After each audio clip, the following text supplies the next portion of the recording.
বাংলাদেশ জাতীয়তাবাদী দল বিএনপি এবং আমাদের যতগুলো পেজ এবং ইউটিউব চ্যানেল আছে, পূর্ণিয়ার খোঁজ, পূর্ণিয়ার খবরের ঘর, পূর্ণিয়ার ভিউজ এবং সবগুলোতেই আমরা অসংখ্য অসংখ্য কন্টেন্ট গত 2 বছরে আপনাদেরকে বিএনপি এবং আওয়ামী লীগ দুই সংগঠন নিয়েই আমরা উপহার দিয়েছি। এবং আমাদের দেখা বিএনপি, আমাদের দেখা আওয়ামী লীগ গত যদি আমি 111 থেকেও ধরি, তাহলে এখানে প্রায় 15 বছর।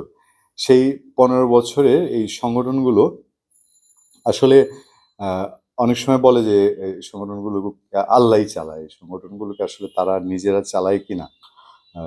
কারণ হচ্ছে যে হ্যাঁ, আওয়ামী লীগ ক্ষমতায় আছে, আওয়ামী লীগ সরকার চালাচ্ছে, আওয়ামী লীগ সভানেত্রী শেখ হাসিনার সম্পর্কে আনপ্যারালাল বিএনপির লোকজনের এই বক্তব্য যে যতদিন আওয়ামী লীগ সভানেত্রী আছেন বা প্রধানমন্ত্রী শেখ হাসিনা আছেন, ততদিন আওয়ামী লীগকে বিট করা বিএনপির জন্য খুব কষ্টকর একটি কাজ। কিন্তু বিএনপির দিক থেকে বিএনপিকে আমি একটু তাদেরকে একটু শ্রদ্ধা বা একটু ধন্যবাদ দেওয়ার মতোই যে এত ধৈর্য একটা দলের নেতাকর্মীরা রাখছে, এইটা বেশ মানে ঘটনা তো কম ঘটেনি। এগুলো বর্ণনা দিতে গেলে অনেক পৃষ্ঠা লাগবে।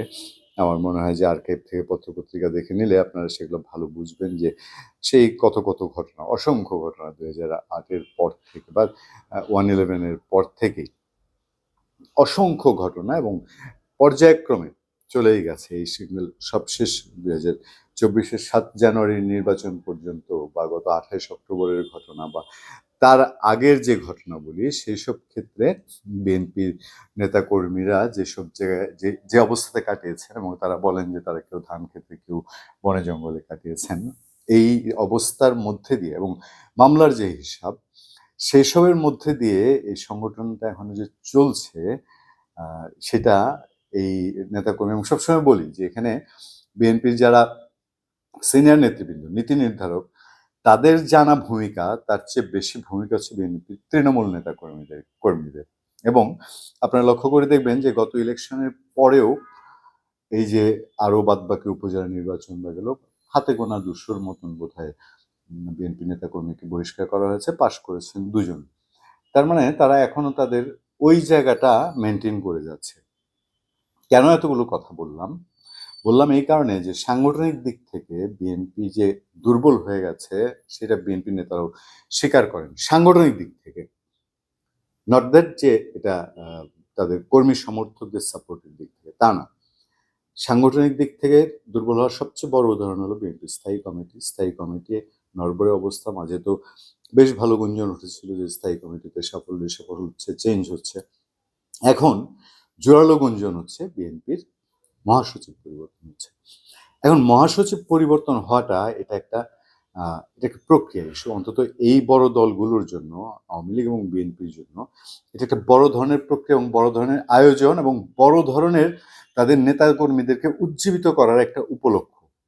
কারণ এইসব ক্ষেত্রে আওয়ামী লীগ এবং বিএনপির সভাপতি বা চেয়ারপারসন পরিবর্তন হয় না, যদিও বেগম খালেদা জিয়ার অসুস্থতার পরিপ্রেক্ষিতে বিএনপিতে আগামীতে কি হবে সেটা ভিন্ন বিষয়। কিন্তু মহাসচিব পরিবর্তনটা কাউন্সিলের বাইরে যেটা হয়েছিল সেটা শুধুমাত্র 111-এর সময় খালেদা জিয়া জেলে যাওয়ার সময় তিনি আব্দুল মান্নান ভূঁইয়াকে সরিয়ে দিয়ে তিনি খন্দকার দেলোয়ার হোসেনকে তিনি মহাসচিব করেছেন। এরপর 8 ডিসেম্বর 2009 সালে বিএনপির কাউন্সিল হয়, যে কাউন্সিলেও ভারপ্রাপ্ত মহাসচিব হিসেবে মির্জা ফখরুল ইসলাম আলমগীর দায়িত্ব নেন। এর আগেও তিনি ভারপ্রাপ্ত মহাসচিব ছিলেন খন্দকার দেলোয়ার হোসেন মারা যাওয়ার পর। তো সেই থেকে তিনি দলকে চালিয়ে নিচ্ছেন, যেভাবে হোক চালিয়ে নিচ্ছেন এবং তার পথে প্রচুর কাটা, অসংখ্য কাটা। সেগুলো যারা বিএনপির ভেতরে কাজ করে না, যারা আপনারা করেন তারা জানেন। তো এখন এই ভদ্রলোক অসুস্থ, তার বয়স হয়েছে 73 বছর আমার যতদূর মনে পড়ে, 1 বছর কম বেশি হবে আজ ঠিক এই মুহূর্তে না বলেও এই ঘরে আছেন তিনি। তার অসুস্থতা আছে, বেশ শারীরিক অসুস্থতা আছে। এবার বিএনপিতে কে তাহলে মহাসচিব হতে চান বা মহাসচিব হবেন? অনেক সময় শোনা গিয়েছিল যে বিএনপি একেবারে ইয়াং জেনারেশন বলতে আমি যদি বলি মানে কম্পারেটিভলি ইয়াং জেনারেশন, সেটা হলো রুহুল কবির রিজভী আহমেদ হতে পারে, শহীদুদ্দিন চৌধুরী এনি হতে পারে, বা এই লেভেলের যারা আছে তাদের মধ্যে থেকে মহাসচিব পিক করবে কিনা। আবার এখন জোরালো গুঞ্জন হচ্ছে যে সালাউদ্দিন আহমেদ, যিনি প্রায় 9 বছর ধরে ভারতে আছেন, তিনি কি বিএনপির মহাসচিব হচ্ছেন কিনা। বিএনপির অনেক সিনিয়র নেতাই কথাটা উড়িয়ে দিচ্ছেন, তারা বলছেন যে না, কাউন্সিল ছাড়া এভাবে মহাসচিব চেঞ্জ হওয়ার কোনো সম্ভাবনা নেই। তবে প্রথম আলো একটি রিপোর্টে আমরা দেখলাম যে বিএনপির সিনিয়র যুগ্ম মহাসচিব রুহুল কবির রিজভী আহমেদ তিনি বলেছেন যে সালাউদ্দিন আহমেদ যোগ্য মহাসচিব হওয়ার জন্য, বেশ যোগ্য, এবং সেরকম একটি কথা তিনি তুলেছেন। তবে অন্য স্থায়ী কমিটির সদস্যরা বলছেন যে এভাবে নয়। কিন্তু ভেতরে ভেতরে নিশ্চয়ই একটি আলোচনা চলছে। এই আলোচনার প্রেক্ষিতে এই বর্তমান সরকারের প্রায় প্রথম 6 মাস চলে যাচ্ছে, মানে এই মেয়াদের। তো এরপরে বিএনপি কি তার সংগঠন দাঁড় করানোর চেষ্টা করছে কিনা, সংগঠন দাঁড় করালে সেটার জন্য কতদিন লাগবে। কারণ আমাদের একটা জিনিস মনে পড়ে, 2008-এর নির্বাচনের পরে বিএনপি চেয়ারপারসন এবং খালেদা জিয়া তিনি ডিক্লেয়ার করেছেন যে তাদের একটা বছর হচ্ছে সাংগঠনিক বছর, তারা সংগঠন গোছাবেন। কিন্তু আলটিমেটলি এই গোছটা আর হয়ে ওঠে নাই। এরপরে বরঞ্চ আরো নানানভাবে বিএনপিকে ছাত্র দলের কমিটি, যুব দলের কমিটি, এসব কমিটি করতে গিয়ে হোঁচট খেতে হয়েছে। এখন সংগঠন গুছিয়ে তারপর বিএনপি কি করবে, বিএনপি কি আদৌ মহাসচিব পরিবর্তন করবে কিনা, এই আলোচনা যখন জোরালো, তখন আমরা শুধুমাত্র আলোচনার সূত্রপাতে থাকলাম।